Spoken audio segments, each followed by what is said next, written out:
Attention, tous les thym ne se valent pas. Si tu sélectionnes un thym à linalol, un thym à carvacrol, un thym à thymol, eh bien ils n'auront pas les mêmes propriétés. Alors certainement, si tu es un passionné d'huile essentielle, c'est quelque chose que tu sais, et tu sais parfaitement la différence entre le thym à linalol, le thym à carvacrol. Attention, attention, je vais te dire quelque chose qui est en fait très méconnu. Reste avec moi jusqu'au bout.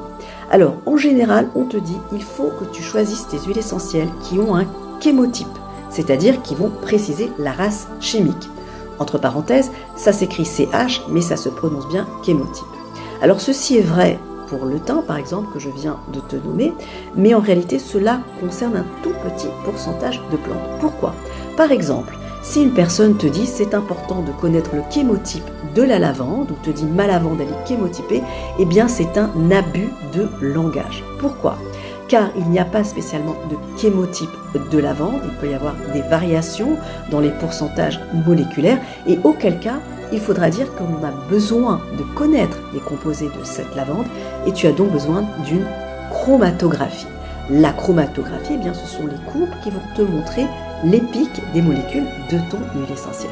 Mais pour autant, elle n'est pas chémotypée. Donc ça, c'est très important. Si jamais on te dit qu'il faut choisir une huile essentielle chémotypée, cela est faux. En revanche, il est certain que des huiles essentielles comme le thym vulgaire à linalol, le thym vulgaire à thymol, effectivement, eux ont des chémotypes. Alors, qui a mis en avant cette notion ? Eh bien, je te présente le livre qui a été donc coécrit par mon père, le docteur Pénoel et monsieur Francôme. Effectivement, dans ce livre, ils ont mis en avant la notion de chémotype.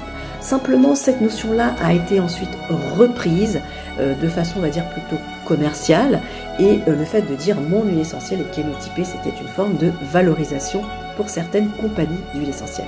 Ceci sache bien faire la différence entre ce qui est de l'ordre de la science et ce qui est de l'ordre du commerce. Je ferai d'autres vidéos où je t'expliquerai parfois les différences qu'il peut exister entre les notions commerciales et les notions thérapeutiques. En attendant, non, les huiles essentielles ne sont pas toutes chémotypées. Elles peuvent être toutes chromatographiées, mais chémotypées, cela concerne simplement un petit pourcentage d'huile essentielle. Voilà, j'espère que cette vidéo t'a été utile. En tout cas, si tu es un spécialiste, je pense que cela t'aura aidé. Si tu veux en savoir plus, n'hésite pas à te procurer le livre du docteur Pénoel et de monsieur Francôme, l'aromathérapie. Exactement. Je te souhaite une très belle journée ou une très belle soirée. Je te dis à bientôt. N'hésite pas à liker, commenter, partager et bien sûr à t'abonner si ce n'est pas déjà fait. Salut!